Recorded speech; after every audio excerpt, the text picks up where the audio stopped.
Next, let's dive into Remember's event capabilities.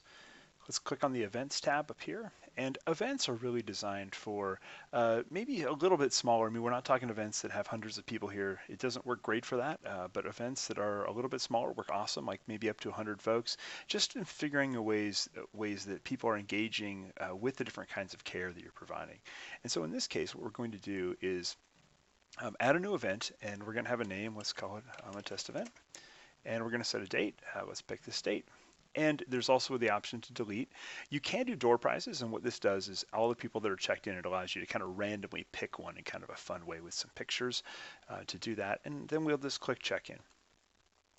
And so here you have a list of all the different folks that are in your organization, and you can just simply click on them and here get any extra information and then potentially take a picture if you want to. So this works great with like an iPad or an iPhone, makes check-in really easily. It also, if you're interacting with folks, you need to learn names and things like that. There's a report that will show you pictures and this information on a page, and it's just a really easy way to try to commit names to memory. You can also do rotation if you need to, and then you click the check-in button, and this will move them over to the attending side.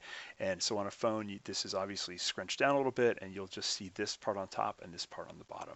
We can also click add new, same thing, be able to put in a name and the basic contact information. Take a picture if you want, and then click check in.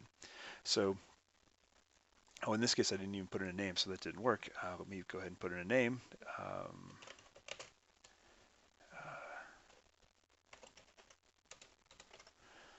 Let's call him Jim George and click check in. And now we have that person there. The other thing to remember here is that all of these people are added. So I just added a Jim George, and you can see Jim George is right here. There's also a report that allows you to view this information back here in events.